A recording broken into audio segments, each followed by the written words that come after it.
고고 제주 찾기. 오늘은 바람코지로 유명한 곳이죠. 구자읍 행원리에서 시작해 봅니다. 이곳에서 어떤 이야기가 기다리고 있을까요? 잠깐만. 어디서 낯익은 족자를 들고 계신 분이 계신데.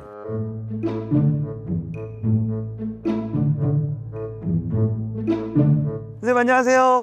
오늘 저 도와주시러 오신 선생님 맞으시죠? 예, 반갑습니다. 반갑습니다. 네. 오늘 길잡이가 되어주실 양진건 선생님입니다. 오늘 성원 씨 만나서 이게 보여주려는 물건 하나 갖고 왔는데 네. 한번 보시겠어요? 네. 네. 오늘 또 이렇게 선생님한테 받아보는 건 처음입니다. 네. 짠. 잠깐만. 도선 15대 국왕이요? 15대면 가만히 있어보자. 태정, 태세, 문단세, 예성, 연중, 임명, 선생님 힌트 좀 더 주세요. 제주도에 유배해 왔었던 유일한 임금이죠. 제주도에 왔었던 유일한 임금이면 광해? 제주도에 유배인들이 많이 왔었죠. 우리 성원 씨도 알겠지만 뭐 추사 김정이라든가 우암송 시열 선생 뭐 한 400~500명의 유배인들이 왔는데 임금으로서는 광해군이 유일했죠. 네네. 그래서 그 여러 가지 광해군에 대해서 재미있는 이야기들이 참 많아요. 네. 오늘 우리 그 얘기에 대해서 한번 서로 얘기 나눠보죠. 근데 이제까지 국어 제주찾기에서 힌트는 이렇게 사진으로 저한테 줬었거든요. 광해는 초상화가 없나요? 분명히 있었을 겁니다. 있었을 텐데 지금 저희한테 전해지지 않아가지고요. 아쉽게도 이렇게 보여드릴 수가 없네요. 사진으로는 볼 수는 없지만 그래도 오늘 정말 재밌을 것 같아요, 선생님. 드라마라든가 영화는 많이 나왔기 때문에 우리 성원 씨도 많이 알고 있을 거예요. 열심히 배워보도록 하겠습니다, 선생님. 좋습니다. 가시죠. 오늘은 제주로 유배온 유일한 왕 광해군에 대한 이야기입니다. 광해군은 서자로 태어나 어렵게 왕위에 올랐죠. 역사에는 연산과 함께 왕위에 집착한 폭군으로 기록된 광해군. 백성을 위해 대동법을 시행하고 동의보감을 편찬하는 등 개혁군주에서 제주로 유배되기까지 파란만장한 삶을 살았던 광해군의 유배 이야기를 따라가 보죠. 우리 성원 씨는 네. 이 광해하면 뭐가 떠올라요? 광해하면 이병헌? 그렇죠. 네. 그 영화가 1000만 관객을 돌파해서 유명했죠. 네. 광해군이 결정적으로 임금이 될 수 있었던 계기가 바로 임진왜란이에요. 임진왜란이요?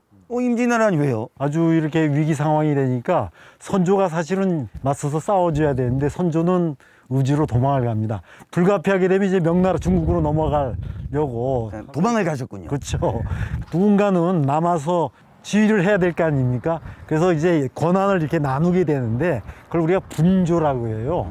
그래서 이제 쉽게 말하면은 선조는 의지로 도망을 가 있고 대신에 이 빈 공간을 누가 맡냐 하면 광해군이 맡아요. 선조가 피신한 사이 광해는 분조를 이끌고 적과 맞서 싸웁니다. 7년 동안 이어진 전쟁에서 큰 활약을 펼쳤던 광해. 백성들의 큰 지지를 받지만 왕위는 물려받지 못했죠. 광해의 책봉을 미루던 아버지 선조가 승하한 뒤에야 33세 나이로 15대 왕이 된 광해군. 주기초 전란을 수습하며 개혁군주로 떠오르기 시작합니다. 선생님, 그때 당시 제주도라고 하면 대역죄인들만 오는 유배지였잖아요.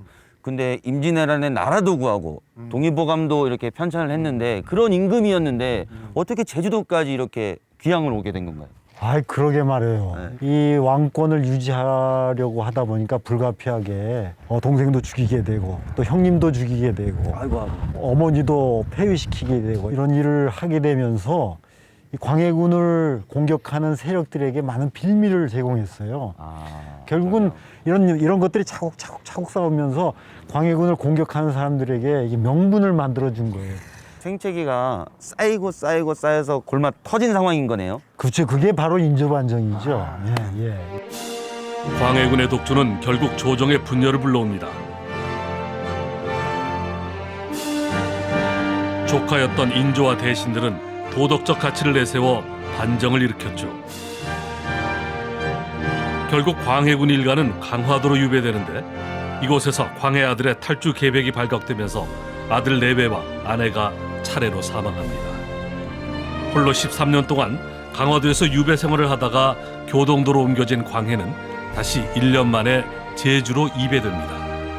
당시 광해가 입도했던 곳이 바로 이곳 이 행원리였죠. 행원을 어등포라고 하죠. 어등포라고 해서 여러 가지 재밌는 얘기들이 있습니다. 임금이 올라온 포구다 하는 뜻도 있고 고기 엿져서 고기들이 많이 올라오는 포구다고 하는데 사실은 공식 포구는 원래는 이제 화북이나 조촌으로 들어왔어야 되는데 날씨가 나쁘다 보니까 이 어등포로 들어왔고 이쪽으로 들어왔던 건 유일하게 광해군 뿐입니다. 그래서 여러 가지 의미가 있는 이 지점이죠. 유일하게 제주도에 유배 온 임금, 그리고 유일하게 어등포로 유배를 온 사람. 그렇죠. 이거 예. 대단하네요. 그렇죠. 광해군이 여기가 제주도인 줄도 모르고 도착하고 보니까 얼마나 황당하겠어요. 그러니까요. 제주도 하면은 삼천리 유배형으로 가장 그야말로 극악무도한 죄인들이나 가는 곳이고 또 가장 먼 곳인데 또 식구들은 다 죽고 이런 상황에서 그야말로 혈혈단신으로 이렇게 해서 유배를 오게 되죠. 광해군이 여기 도착하면서 남긴 시가 있는데 네. 그 시를 가만히 보면은 여러 가지 유배에 와서 당황스럽고 처연한 마음이 잘 표현된 시죠. 더운 바람이 비를 몰아 성 앞을 지나가고 바다 기운이 누각을 끓이네. 푸른 바다의 성난 파도는 땅거미를 부르고 푸른 산에 근심스러운 빛 가을을 보내네. 돌아가고픈 마음은 매번 왕손초에 맺혀 있지만 나그네 꿈은 자주 물가에서 깨는구나. 고국의 흥망은 소식조차 끊어지고 안개 피어나는 강가에서 외로운 배에 누워 있다네.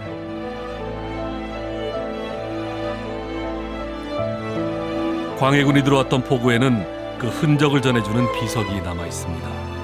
이곳에서 광해가 눈물을 흘렸다고 전해지죠. 광해가 4년 동안 유배 생활한 곳은 또 다른 곳에 있죠. 지금 가면은 볼 수 있는 거예요? 그렇죠. 제주에서 광해군이 머물던 곳을 찾아 길을 떠나볼까요? 제주시 중앙로 인근으로 알려져 있는데요. 이곳이 광해군이 4년 동안 유배 생활을 했던 적소터예요. 한 은행 건물이 있는 이 근처에 광해군이 머물던 적소가 있던 것으로 추정된다는군요. 광해군의 유배 흔적은 한켠에 표석으로 남아 그 자리를 지키고 있습니다. 어등포에 도착해서 여기 와서 한 번도 움직여 본 적이 없이요. 네. 돌아가실 때까지 여기 있었죠. 추사 김정희 선생은 유배를 왔다가 이사도 가고 그랬는데 왜 광해만 죽는 날까지 이곳에 계셨나요? 네. 제주도에 유배를 오게 되면 되게 위리안치라 그래가지고요. 가시나무 울타리 안에 갇혀 지내게 돼 있는데 되게 그 위리안치형은 형식적이고요. 대부분은 그냥 제주도 내에서는 비교적 좀 자유스럽게 이렇게 다닐 수 있었어요. 광해군은 강화도에 있을 적에 탈출 모의 사건도 있었고 또 왕이라는 신분도 있고 해서 굉장히 여러 가지가 껄끄러웠던 게 사실입니다. 그래서 실제 4년 동안 한 번도 밖에 나오지 못하게 밖에서 이렇게 군인들이 지키기도 하고요. 나인 한 명 데리고 그래서 이제 참으로 외롭고 좀 길고 긴 4년의 유배 생활을 보냈던 거죠. 굉장히 혹독했죠. 예. 왕으로서 대우가 아니라 예, 진짜 위리한 진짜 죄인으로 그냥 독방 생활. 그렇죠. 엄청 힘드셨겠어요. 여느 유배인보다도 혹독했던 광해군의 유배 생활은 고서로도 전해집니다. 곁에 시중을 드는 한 명의 나인만 두고 자물쇠로 문을 잠그는가 하면 30명의 군사가 돌아가며 처소를 지켰다고 하죠.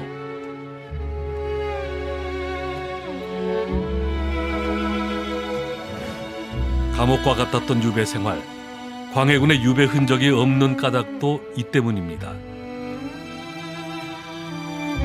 결국 광해는 제주에 온 지 4년 만에 유배지에서 쓸쓸히 생을 마감합니다. 당시 광해군의 제를 지냈던 곳이 지금의 관덕정입니다.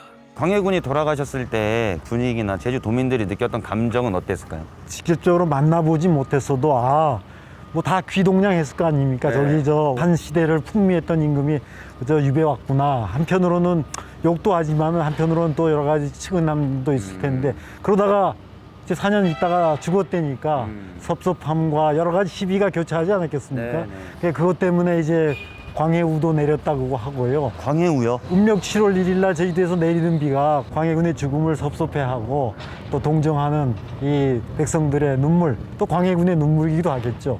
이 광해군의 쓸쓸한 이 유배 마지막, 생활이 네. 끝났는데 그나마 당시 제주 목사였던 이시방 목사라는 사람이 예우를 다 갖춰가지고 제사도 지내고 임금으로서 예우를 했다고 해서 아마 제주도를 떠날 때는 그래도 좀 마음이 좀 편하게 떠났던 것 같습니다. 성원 씨 여기가 네. 광해군이 돌아가신 다음에 여기서 대제를 지냈습니다. 그래도 전직 임금이잖아요. 그래서 네. 임금이기 때문에 이제 인조가 예의를 다 갖춰서 이렇게 이제 장례를 치르고자 합니다. 관료들이 내려오고 올라가고 이런 것들이 기간이 한 3개월이 걸리죠. 그래서 제주도에서는 아마 전무후무한 큰 이제 제례 행사였죠. 비록 유배인의 신분이었지만 국왕의 예를 갖춘 대제가 제주에서 최초로 거행됐습니다. 장례를 치른 뒤에 광해군의 시신은 경기도 남양주로 옮겨지는데요. 당시 제주 목사였던 이시방 목사는 한여름 무더위에 시신이 훼손될까 광해군의 시신이 썩지 않도록 정성을 다해 시신을 염했다고 전해집니다. 한때 천하를 호령하던 광해군의 무덤, 폐위된 왕의 초라한 마지막 모습, 무덤에서도 느껴집니다.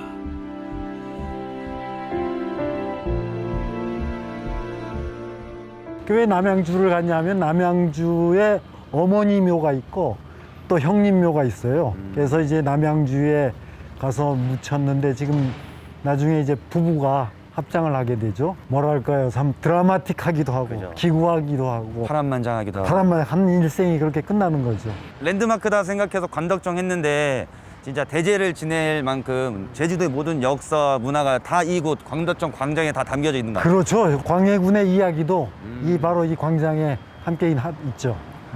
광해군의 진짜 마지막을 장식해준 그 곳이 되겠네요. 괜히 이 두 발로 서 있는 게 괜히 송구스럽습니다.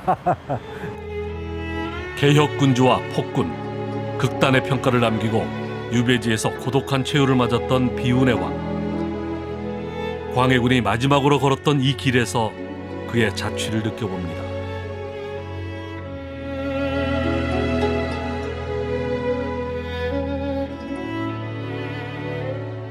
들어보니까 다음 주에 2탄이 준비되어 있다고 들었는데요. 네. 광해군 이야기가 참 많아요. 네. 근데 이제 광해군 본인 이야기도 본인 이야기지만 광해군 시대에는 광해군 때문에 제주도에 유배 온 사람이 또 많습니다. 근데 이 사람들의 얽힌 이야기가 또 굉장히 재밌는 것들이 많은데 여러분 다음 주에도 더욱더 유익하고 재밌는 광해 2탄으로 찾아뵐 테니까요. 꼭 본방사수 약속해 주시고요. 선생님 해볼까요? 렛츠 고고! 선생님 이렇게 하는 예, 이렇게 감사합니다. 한번만 해주시면